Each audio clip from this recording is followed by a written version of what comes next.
Hello everyone, how are you? Also today we are going to start chapter number 7 from English, Honeydew from NCERT book class 8, and this chapter name is A Visit to a Cambridge.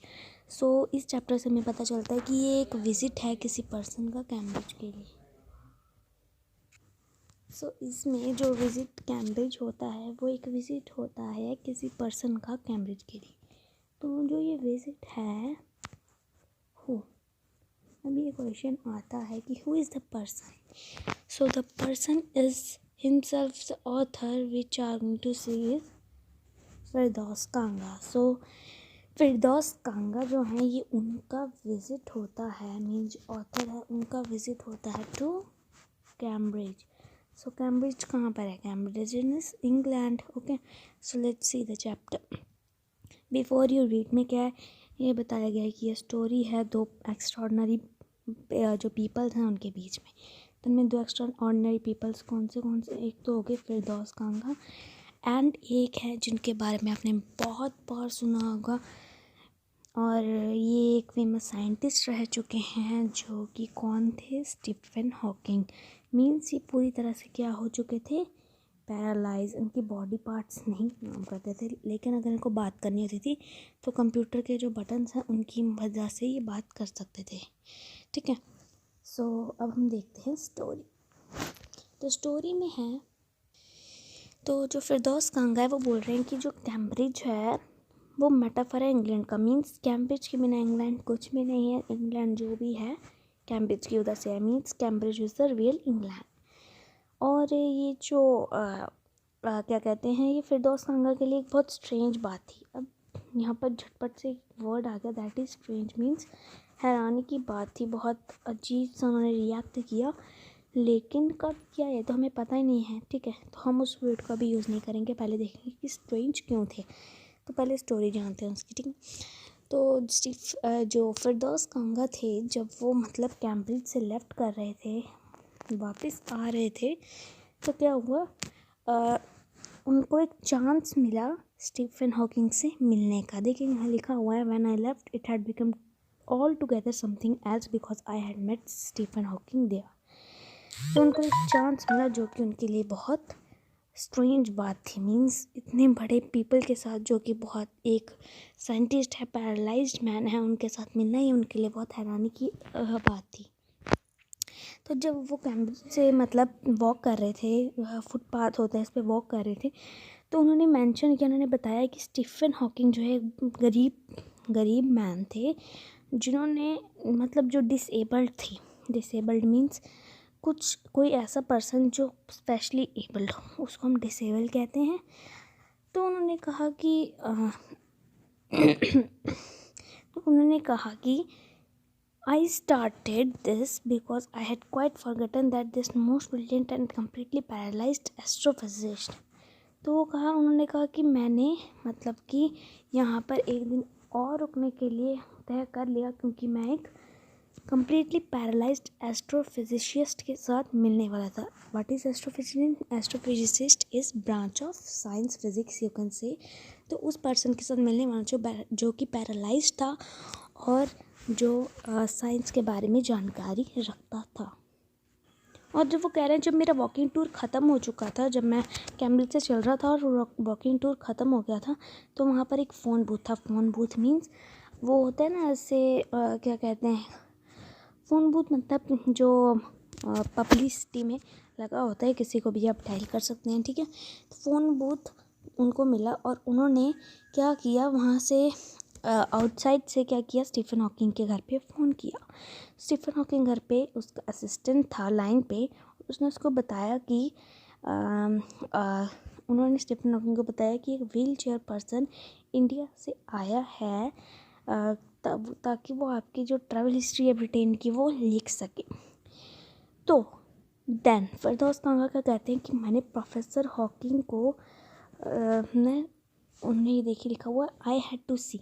मैं जो professor Hawking थे उनको देखने वाला था for half an hour. ठीक है, तो बोल रहे थे कि हाफ एन आवर में उनके साथ वक्त बिताऊंगा, ये उनके लिए बहुत खुशी की बात थी. और हाफ़ एन आवर कब से, अब हाफ़ एन आवर का है तो हाफ़ एन आवर बीच में होगा या 2 से 2:30 की ऐसे। तो उन्होंने क्या किया, उनका हाफ़ एन आवर था 3:30, अब हाफ़ एन आवर तो 4 बजे ख़त्म हो गया था, ठीक है। 3:30 से 4 तक उनका हॉकिंग के साथ मीटिंग चल रही थी। और उन्होंने मतलब अचानक से ही जो डिसेबल जो प्रोफेसर हॉकिंग थे उनसे क्वेश्चन पूछ लिया कि आप कभी भी लेज़ी रहे हैं किसी भी चेक को ड्रॉ करने के लिए, और क्या कोई थिंग है जो कि एक डिसेबल पर्सन को एक स्ट्रॉन्गर पर्सन बना सकती है। देन जो आंसर आया स्टीफन हॉकिंग की तरफ से वो क्या था, अब ये देखते हैं। आई हैवेंट बीन ब्रेव, मतलब मैं इतना ब्रेव नहीं था, ये स्टीफन हॉकिंग ने आंसर दिया, ठीक है। तो आई हैड नो चॉइस, ठीक है। तो स्टीफन हॉकिंग ने कहा मेरे पास कोई चॉइस नहीं थी, श्योरली मेरे को वही करना पड़ता था जो कि मतलब जो मेरी बॉडी कर पाती थी, लेकिन बट मैं चुप रहता था बिकॉज मैं बहुत गिल्टी फील कर रहा था एवरी टाइम। ये फिरदौस खान कह रहे थे कि मैं बहुत गिल्टी फील कर रहा था, मैं चुप ही रहा क्योंकि वो उनको फोर्स कर रहे थे ताकि वो उनको रिस्पॉन्ड कर सकें स्टीफन हॉकिंग को, ठीक है। क्योंकि स्टीफन हॉकिंग तो पैरालाइज थे, तो फिरदौस खान ने उनको फोर्स किया था, ये आपको आंसर भी करना है एक क्वेश्चन का, उन्होंने उनको फोर्स किया टू रिस्पॉन्ड द आंसर, ठीक है। So there he was tapping at the little switch in his hand, तो उसी की मदद से वो आंसर दे रहे थे स्टीफन हॉकिंग, ओके। सो इसमें हम आपको छोटे शॉर्ट में सब कुछ बताएंगे ताकि आपका जो चैप्टर है वो जल्दी कंप्लीट हो जाए, आप जल्दी जल्दी अपनी रिवीजन कर दें, क्योंकि अभी ये टाइम है पेपर्स आने का, दिसंबर में स्टार्ट हो जाएंगे CBSE NCERT वालों के, तो उनको अभी समझना कुछ भी नहीं है, उनको बस एक रिवीजन करनी है और रिवीजन में ही उनको जो आएगा वो समझना है, तो शॉर्ट में समझना है, ठीक है। तो कह रहे बहुत से पीपल जो थे वो डिसेबल पीपल नहीं, जो कि बिल्कुल स्पेशल पीपल होते थे, उन पर हंसते थे, ठीक है। तो क्या आपने कभी मतलब जब आप डिसेबल नहीं रहे थे तब क्या आपने कभी किसी के ऊपर ऐसे हंसा था? तो 3 मिनट्स लेटर, 3 मिनट के बाद उन्होंने आंसर किया कि उन्होंने एक आंसर दिया yes. Then he smiled his one way smile, उन्होंने आंसर किया कि हाँ मैं जानता हूँ कि इसके ये एक सिली सा क्वेश्चन है, लेकिन अगर क्वेश्चन, उन्होंने कहा कि अगर क्वेश्चन पूछा है तो आंसर देना है, इसलिए उन्होंने कहा यस आई हैड लाफ्ड। वो कह रहे कि ग्रेट ग्लिम्स, तो what is the meaning of glimpse, okay. आपको अगर आप इंग्लिश पढ़ रहे हो तो हर मीनिंग का आपको हिंदी मीनिंग पता होना चाहिए। सो ग्लिम्स का मतलब होता है झलक, झलक, ठीक है। तो जो पहली झलक थी शॉक होने की, क्योंकि वो एक स्टिल फोटोग्राफ में उन्होंने उनको देखा था, लेकिन उनकी जितनी भी पिक्चर मैगजीन और न्यूज़पेपर में थी वो थी 3 डायमेंशनल, और वो अभी इस टाइम पे वो उनको फेस टू फेस उनके साथ थे, ठीक है। तो क्या कह रहे थे वो, what do you think the best thing about being disabled, I hatched him earlier. तो उन्होंने कहा कि क्वेश्चन था उनका एक, क्या आप कुछ आंसर दे सकते हैं इस क्वेश्चन का कि बेस्ट थिंग क्या डिसेबल्ड की। तो उन्होंने आंसर दिया I don't think there is anything good about being disabled, I think I said you do discover how much kindness there is in the world. Yes, he said it was a disadvantage of his voice synthesizer that it could convey no inflection. तो उन्होंने कहा कि ये मेरे को नहीं लगता कि इनमें कोई भी स्पेशलिटी है, लेकिन तुम खुद जानते हो, क्योंकि वो भी डिसेबल्स थे, फिरदौस खान की बोन्स जो थी ब्रिस्टल बोन्स थी जो कि आसानी से टूट सकती थी। उन्होंने कहा तुम भी जानते हो कि जो डिसेबल पर्सन होती है इनकी काइंडनेस। उन्होंने कहा हाँ ये एक मेरी एक एडवांटेज है कि मैं वॉइस सिंथेसाइज़र का यूज़ करता हूँ। तो हर टाइम जब मैं एक चेयर पे कह रहे थे every time I shifted my chair, जब भी मैं अपनी चेयर पे बैठता था मैं क्या करता था, मैं अपनी जो रिस्ट थी उसकी वॉच का जो टाइम था उसको टर्न करता था। I wanted to make every one of our 30 minutes count, okay. तो ये उनकी ऐसी वो ऐसा करते थे, ऐसी उनकी हैबिट थी आप कह सकते हैं।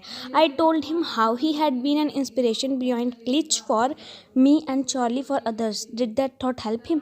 Glitch means idea, use so often that is loss is its meaning, idea होता है ग्लिच मीनिंग। तो कहा कि क्या अभी आपने कभी भी किसी से एक आइडिया लिया इंस्पिरेशन का कि आपको ये करना चाहिए थॉट्स, तो उन्होंने आंसर दिया no, I thought how foolish I was to ask when your body is a claustrophobic room.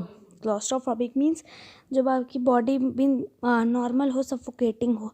ये आंसर पूछना बहुत मीन्स सिली है, ठीक है। Is there any advice you can give disable people.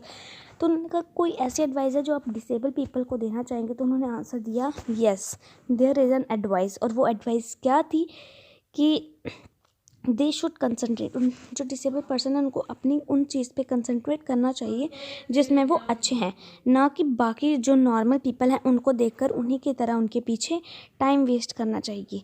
वो क्या कह रहे थे, ये वेस्ट ऑफ टाइम है, ठीक है। तो डिसेबल पीपल को वही करना चाहिए जिसमें वो अच्छे हैं। तो क्या हुआ, जो हाफ एन आवर था वो हो चुका था और जो फिरदौस कांगा थे वो बस अनॉय हो गए थे और वो जा रहे थे। बोलते थैंक यू फॉर इंटरव्यू, ठीक है। तो बोलते thanks for giving me time, उन्होंने ऐसा ऐसा कहा। देन जो स्टीफन हॉकिंग थे उन्होंने कहा वेट, ठीक है। उन्होंने उनको रोक दिया, कहा stay, I waited. Then Stephen Hawking ने उनको ऑफ़र की कि आप चाय लेंगे, मैं आपको अपना गार्डन दिखा देता हूँ। तो उनका गार्डन जो था बहुत बड़ा था, but Stephen Hawking covered every inch, ठीक है। तो 1 घंटे बाद we were ready to leave. तो अब जो 1 घंटा था वो बीत चुका था। तो अब जो फिरदौस काका थे वो बोलते मैं क्या करूँ, मुझे कुछ समझ नहीं आ रहा। तो उन्होंने कहा कि उनके शोल्डर को स्टीफन हॉकिंग ने उनके शोल्डर को टच किया। और जब लास्ट में उन्होंने कहा कि मैं जानता हूँ कि अब मेरी जो जर्नी है वो ओवर हो चुकी है, ख़त्म हो चुकी है अभी के लिए। ओके, सो ये आज का हमारा चैप्टर है। नेक्स्ट वीडियो में हम इसके क्वेश्चन आंसर्स कंप्लीट करेंगे, क्योंकि देख सकते हैं हमारी वीडियो बहुत लंबी हो गई है, 11:48 हो चुकी है, ठीक है। तो नेक्स्ट वीडियो में डिस्कस करेंगे क्वेश्चन आंसर्स इस चैप्टर के। और दोस्तों, अगर आपको वीडियो अच्छी लगे तो वीडियो को लाइक करना, चैनल को सब्सक्राइब करना, ताकि जो नेक्स्ट वीडियो है हमारी क्वेश्चन आंसर्स की वो आपको मिल जाए। और सब्सक्राइब करके जो नीचे आपको बेल नोटिफिकेशंस दिख रही होंगी उसको भी टैप करना, और उसमें ऑल का नोटिफिकेशन जो होगा उसको टैप कर देना, ताकि आपको ये नेक्स्ट वीडियो मिल जाए। और हाँ, अगर चैनल को सब्सक्राइब नहीं करना चाहते तो सर्च कर लेना चैनल को।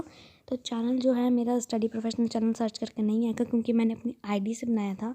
तो आपको only you have to search only Pallavi Devi. ये जो है इसको आप अगर ऐसे सर्च करेंगे पल्लवी 1L सब कुछ 1 एंड देवी, then you will get my channel study professional channel. So guys, तो आप देख सकते हैं क्योंकि रिवीजन का टाइम है, रिवीजन करनी पड़ेगी आपको। और इंग्लिश जो है वो बहुत ज़रूरी है आपके लिए। साइंस ऑल्सो, मतलब सारे सब्जेक्ट ज़रूरी है, पर मैं इंग्लिश साइंस सबके ध्यान दूंगी। तो पहले इंग्लिश का जल्दी जल्दी कर लेंगे, क्योंकि 2-3 चैप्टर हमें जल्दी कंप्लीट करने हैं जो दिसंबर के टाइम पे आ रहे हैं। तो ये एक चैप्टर उनमें से ये था। मैं 6 चैप्टर भी कंप्लीट करवाऊँगी, इसकी पोएम्स भी सबकी करवा दूँगी मैं at the last. I means 10 दिसंबर से पहले सब कुछ करवा दूँगी, आप उसकी टेंशन मत लीजिए। चैनल को सब्सक्राइब कीजिए, सपोर्ट कीजिए, क्योंकि जो बड़े यूट्यूबर हैं आज जिनको आपने सपोर्ट किया है वो भी पहले छोटे ही थे। तो हमने अभी स्टार्ट किया, इसलिए हम अभी छोटे हैं, लेकिन अगर सपोर्ट करोगे आप तो बड़े बन जाएंगे हम। थैंक यू गाइस, वीडियो लंबी हो चुकी है, मिलते हैं नेक्स्ट वीडियो में।